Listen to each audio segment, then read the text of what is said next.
ఎస్సీయూలో జరుగుతున్నటువంటి విద్యార్థుల ఆందోళన హైదరాబాద్ నగరానికి ఇప్పటికే పొల్యూషన్ అనేటువంటిది కంట్రోల్గా కేంద్ర ప్రభుత్వం కానీ పోలీస్ కంట్రోల్ కూడా మనకు హెచ్చరిస్తూ ఉంది. హైదరాబాద్ నగరానికి పొల్యూషన్ రాబోతూ ఉంది, చెట్లు పెంచాలని చెప్పి ఎన్నో రకాలుగా మనకు హెచ్చరికలు వచ్చాయి. ఈ ప్రభుత్వం వచ్చిన తర్వాత, రాష్ట్రంలో కాంగ్రెస్ పార్టీ వచ్చిన తర్వాత 4,17,000 కోట్ల రూపాయల 9.5 ఏళ్లలో మేము అభివృద్ధి కొరకు అప్పు చేస్తే, కాంగ్రెస్ పార్టీ వచ్చిన తర్వాత ఒక్క సంవత్సరమే 1,58,000 కోట్ల అప్పు చేసింది కాకుండా ప్రజలకు ఇచ్చింది కూడా ఏం లేదు. ఆ రోజున మేము అప్పు చేసామంటే ప్రజలకు కళ్యాణ లక్ష్మి ఇచ్చాము, 2,000 పింఛన్లు ఇచ్చాము. అదేవిధంగా ఈ రోజు వాళ్ళు మాట్లాడుతున్నటువంటి ఏదైతే బియ్యంగా చంకలు గుద్దుకుంటా ఉన్నారో, ఆ రోజు 2 కిలోల బియ్యం ఉంటే ఇంటికి మనిషికి 6 కిలోల నుంచి 8 కిలోల బియ్యం ఇచ్చాము. కాళేశ్వర ప్రాజెక్టు, మల్లన్న సాగర్, అదేవిధంగా కొండపోచమ్మ కానీ అన్నిటికీ ఏరియాలో కూడా అన్ని రకాలుగా పెద్ద ఎత్తుగా డెవలప్మెంట్ చేశాం. హైదరాబాద్లో బ్రిడ్జులు కట్టించాము. కానీ ఈ ప్రభుత్వం వచ్చిన తర్వాత అప్పు చేసిందే తప్ప ప్రజలకు ఇచ్చింది ఏమీ లేదు. ఆ రోజు మేము చేసినటువంటి అభివృద్ధి తప్ప మేము విడిచిపెట్టినటువంటి అన్ని కూడా 30%, 40%, 20% ఉన్నటువంటి ఇనాగ్రేషన్ చేసుకుంటా అవి కూడా కలర్లు వేసుకుంటా మాయ అని చెప్పుకున్నటువంటి స్థితిలో ఈ కాంగ్రెస్ పార్టీ ప్రభుత్వం చూస్తూ ఉన్నాం. మరి ఈ రోజున ప్రభుత్వం భూమి అని చెప్తా ఉన్నారు. మరి విద్యార్థులు ఎవరు? మన దేశ ప్రజలు గారా, మన రాష్ట్ర విద్యార్థులు గారా? వాళ్ళ కొరకు ఈ రోజున 400 ఎకరాలు మీరు ఏదైతే ఇంద్రమ్మ పేరు చెప్పుకొని ఇంద్రమ్మ రాజ్యం అని చెప్తా ఉంటారు ఎప్పటి మీరు. ఆ రోజు యూనివర్సిటీకి కేటాయించిన ఏదైతే కాంగ్రెస్ పార్టీ అధ్యక్షురాలైనటువంటి ఏదైతే ఇంద్రమ్మ తల్లి పేరు చెప్పుకుంటున్నటువంటి తల్లే ఆ రోజున యూనివర్సిటీకి కేటాయించినటువంటిది కూడా మర్చిపోయి, ఈ రోజున ఆ ఇంద్రమ్మ తల్లే చెప్పినటువంటి ల్యాండ్ని అమ్మకాన్ని పెట్టి ఒక మంత్రి మాట్లాడతాడు, పైసలకు వచ్చిన పేడ్ యాక్టివ్ అని చెప్తాడు. ముఖ్యమంత్రి అయితే ఆ అసెంబ్లీ సాక్షిగానే గుంటానక్కలనే అంటున్నాడు. నిన్న మీరే మీ ఛానల్స్లోనే ఛానల్స్ల జుంకలు, ఆ రోజున నెమిరీలు ఏ రకంగా బాధపడతా ఉన్నాయన్నటువంటిది కూడా మీరే ఈ రోజున సాక్షాత్ చూపెట్టారు.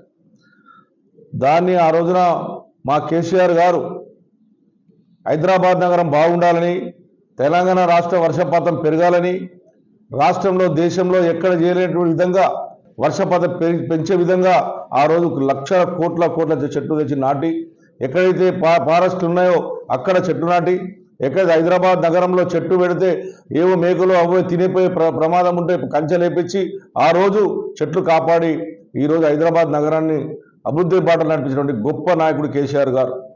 మరి అటువంటి నాయకుడు ఈరోజు అది చేసినా ఉంటే అవన్నీ ఏవైతే ల్యాండ్స్ ఉన్నాయో హైదరాబాద్ నగరంలో ల్యాండ్స్ అమ్మేసి వీళ్ళు ఎంజాయ్ చేయాలని ప్రయత్నం చేస్తూ ఉన్నారు. మా కుక్కట్పల్లి కాన్స్టిట్యున్సీలో ఎప్పుడు గత 50 సంవత్సరాల నుంచి ఉన్నటువంటి IDPL employees colony 145 survey number, 163 survey number Kukatpally మండలంలో ఉన్నటువంటి ల్యాండ్ వాళ్ళకి పర్మిషన్లు ఇచ్చింది ఆ రోజు గవర్నమెంటే, వాళ్ళకు అన్ని ఇచ్చింది గవర్నమెంటే, కాంగ్రెస్ గవర్నమెంటే. ఈ గవర్నమెంట్ వచ్చిన తర్వాత వాళ్ళకి నోటీసులు ఇచ్చారు నిన్న మొన్న. అది గవర్నమెంట్ ల్యాండ్ అని ప్రకటించారు. వాళ్ళు సుమారు 50-60 వేల మంది ఇలా రోడ్డు పాలే ప్రమాదం తీసుకొచ్చారు. హౌసింగ్ బోర్డు ల్యాండ్ను మేము కాపాడితే, హౌసింగ్ బోర్డు ల్యాండ్ను మేము కాపాడి ఎన్నో కొట్లాడి ఏదైతే ల్యాండ్లను కాపాడి తెచ్చి మేము చేసి పెడితే దాని అమ్మనికి ప్రయత్నం చేస్తూ ఉన్నారు. ఆ హౌసింగ్ బోర్డు ల్యాండ్లో మలేషియా టౌన్షిప్ పక్కన ఉన్నటువంటి ల్యాండ్ 25 ఎకరాల ల్యాండ్ ప్రైవేటుల ఆధీనంలో ఉంటే, మా ముఖ్యమంత్రి ఆ రోజు ముఖ్యమంత్రి కేసీఆర్ పోరాడి సుప్రీంకోర్టుకి వెళ్ళి కొట్లాడి ఇది హౌసింగ్ బోర్డు ల్యాండ్ అని తీసుకొచ్చి ఈరోజు తెస్తే దాని అమ్మకాన్ని పెడతా ఉన్నారు. 30 గజాలు 20 గజాలు అమ్మి హైదరాబాద్ ఉన్న ప్రజలను మోసం చేస్తూ ఉన్నారు. ఈ రకమైనటువంటి దుర్మార్గమైనటువంటి విషయం. ఆ రోజు అన్నా ఎన్టీ రామారావు గారు ఈ కాంగ్రెస్ దుర్మార్గ పరిపాలనను పక్కబెట్టాలని చెప్పి ఆ రోజున ఎన్టీ రామారావు గారు ఈ రాష్ట్రం బాగా ఆంధ్రప్రదేశ్ని నిజంగా ఈ కాంగ్రెస్ పాలనలో ప్రజలంతా అన్యాయం అయిపోతుందని చెప్పి కంకణం కట్టుకొని ఒక బ్రహ్మరథంతో ఆ రోజు ముందుకొచ్చి గెలిపిస్తే, ఇదే ఇంద్రమ్మ తల్లి చెప్పుకున్న తల్లే ఆ రోజు మా ఎన్టీ రామారావు దినిపించిన దాంట్లో కీలక పాత్ర వహించిందా లేదా ఒక్కసారి కాంగ్రెస్ పార్టీ నాయకులు ఆలోచన చేసుకోవాలి. అటువంటి దుర్మార్గమైనటువంటి పార్టీ కాంగ్రెస్ పార్టీ అని చెప్పి చెప్పక తప్పదని చెప్పి తెలియజేస్తా ఉన్నాను. హైదరాబాద్ నగరం జరుగుతున్నటువంటి విద్యార్థుల ఏదైతే ఈరోజు పోరాడుతూ ఉన్నారో దానికి పూర్తి మద్దతు టీఆర్ఎస్ పార్టీ ఉంటుంది. ఖచ్చితంగా ప్రజలు కూడా దీని మీద వ్యతిరేకించాలి. హైదరాబాద్ నగరంలో ప్రజలకు కూడా రేపు పొద్దున్న ప్రమాదం కాబోతా ఉంది. మన కాలుష్యం దెబ్బతినే ప్రమాదం ఉంది. మళ్ళీ విపరీతమైనటువంటి ఏదైతే ఢిల్లీలో ఏ రకంగా ఇబ్బంది పడతా ఉన్నో ఆ రకంగా ఇబ్బంది పడుతుంది. కాబట్టి ఇది ప్రతి ప్రజలు ప్రతి పౌరుడు మీ నిరసనను హైదరాబాద్ నగరంలో ప్రతి ఒక్క పౌరుడు దీని మీద నిరసన తెలపాలని నేను ప్రజలు పిలిపిస్తా ఉన్నాం. ఎట్టి పరిస్థితుల్లో కాంగ్రెస్ పార్టీ చేసిన దుర్మార్గాన్ని అడ్డం వేసి ఆ ల్యాండ్ను హైదరాబాద్ ప్రజలు కాపాడుకోవాలంటే హైదరాబాద్ ప్రజలు ఏకం కావాలి, అందరు రోడ్ ఎక్కాలి. ఇక్కడున్నటువంటి మెసేజ్ దారునో లేకపోతే ఏదో రకంగా పేపర్ దారునో మీరు గవర్నమెంట్కు హెచ్చరించే విధంగా చేయాలని చెప్పి నేను ప్రజలకు విజ్ఞప్తి చేస్తా ఉన్నాను. ఆ రకంగా వినకపోతే ఏదైతే దీనికి మద్దతు ఇచ్చిన పార్టీలు ఏకమైదాం, ఎట్టి పరిస్థితుల్లో దీన్ని కాపాడుకొని హైదరాబాద్ నగర ప్రజలను కాపాడుకునే బాధ్యత తీసుకుందాం. నేను కుక్కట్పల్లి కాన్స్టిట్యున్సీలో కేసీఆర్ గారి నాయకత్వంలో మఠంలో ఉన్నటువంటి 575 ఎకరాల ల్యాండ్ ఆ రోజున నేను పోరాడి ఏదైతే మఠానికి ఆ రోజున మఠం ల్యాండ్ తీసుకొచ్చి ఆ మఠం పదవులను తీసుకొచ్చి ఐడియల్ ఆధీనంలో ఏదైతే హిందూజ ఆధీనంలో ఉన్నటువంటి ల్యాండ్ను తీసుకొచ్చి 575 ఎకరాల ల్యాండ్ ఇలా కుక్కట్పల్లి గ్రామాలకి హైదరాబాద్ ప్రజలకు అంకితం చేసి మఠాపదులతో మాట్లాడి ఎట్టి పరిస్థితుల్లో జింకలు ఉన్నాయి, ఇంట్లో అదేవిధంగా నెమిలీలు ఉన్నాయి, ప్రజలకు ఉపయోగపడే విధంగా ఉందని చెప్పి మఠాపదులతో మాట్లాడి ఇలా కుక్కట్పల్లి ఉన్నటువంటి హౌసింగ్ బోర్డు పక్కకు ఉన్నటువంటి ఏదైతే 575 ఎకరాల ల్యాండ్ను ఇలా ప్రజలకు అంకితం చేపించిన దాంట్లో నేను ఆ రోజు ఉన్నటువంటి ముఖ్యమంత్రి కేసీఆర్ గారి నాయకత్వంలో బ్రహ్మాండమైనటువంటి ల్యాండ్ కేటాయించాం. ఆ పని మేము చేశాం తప్ప మీలాగా మేము మోసం చేయలేదు.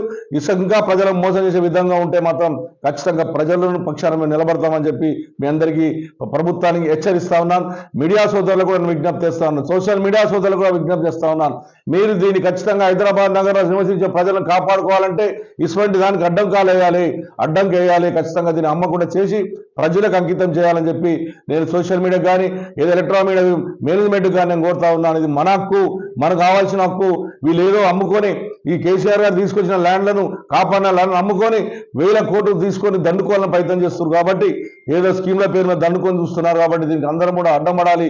సోషల్ మీడియా ద్వారా కానీ ఏదో రకంగా ప్రజలు ప్రతి ఒక్క రోజు నిరసన తెలపాలని, దాన్ని రద్దు చేసుకునేంత వరకు ప్రజలు కూడా నిరసన తెలపాలని చెప్పి ప్రజలకు విజ్ఞప్తి చేస్తా ఉన్నాను.